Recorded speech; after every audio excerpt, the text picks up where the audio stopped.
মমতা ব্যানার্জি চতুর্থবারের জন্যে জিতবেন? এটাই এখন কোটি কোটি টাকার প্রশ্ন। আপনারা কি বলেন? আমি আগে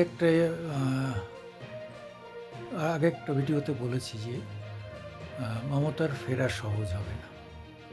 আমি সেটা এখনো বলছি, সহজ হবে না। কিন্তু মমতা ছাড়া বিকল্প তো নেই। মমতা ছাড়া কে বিকল্প আছে আমাদের সামনে বলুন? বিজেপি, আমি ধরেই নিলাম বিজেপি হিন্দু ভোটের উপর নির্ভর করছে। তো হিন্দু ভোটের মধ্যে কত অংশ ভোট তারা পাবে? আমাদের দেশে, এই রাজ্যে 67% হিন্দু ভোট আছে। মানে খুব বেশি হলে 65, কেউ বলে 67, আমি 65 ধরেই যদি হিসাব করি, তার মধ্যে বিজেপি 65-র অর্ধেক, অর্থাৎ 37 ধরে নিলাম, 37.5%, তারা 38 ম্যাক্সিমাম পেয়েছিল, তাহলে 38% পাবে, তাহলে পেল। আমি ধরে নিলাম 40%ও যদি পায়, তাহলে মুসলিম ভোটের যে, কেউ বলছে 33 অংশ, কেউ বলছে 30, বা কেউ 27, যাই বলুক, মুসলিম ভোটের যদি 20%, 20 বলছি, 27% আছে তো মুসলিম ভোটেরও যদি 60% মমতার পক্ষে যায়, সব যাবে না, এবার বোঝা যাচ্ছে যে মুসলিমরা একটা অন্য খেলা খেলতে চাইছে, যে তারা চাইছে যে আলাদাভাবে জিতে এসে মমতার সঙ্গে হাত মেলাবে। এতে কিন্তু তারা ভুল করছে, যে এতে বিজেপির কিছু সিট বাড়বে। বিজেপি গতবার কটা পেয়েছিল? 77টা।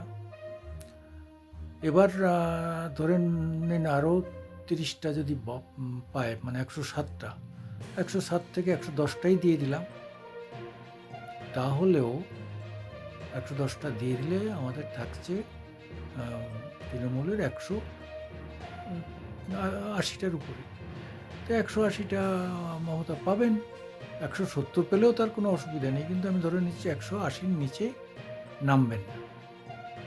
সেটা যদি হয়, এবং যেভাবে তিনি কাজ করছেন, এবং অভিষেককেও যেভাবে তিনি নামিয়ে দিয়েছেন, এসআইআর দিয়ে তাকে বিভিন্নভাবে ব্যতিব্যস্ত করতে চেষ্টা করেছিল, কিন্তু এখন এসআইআরের যে ত্রুটিগুলো রয়েছে তিনি যেভাবে প্রকাশ্যে এনে দিয়েছেন, তিনি এবং অভিষেক যেভাবে একদম বাঘের মতো ঝাঁপিয়ে পড়েছেন।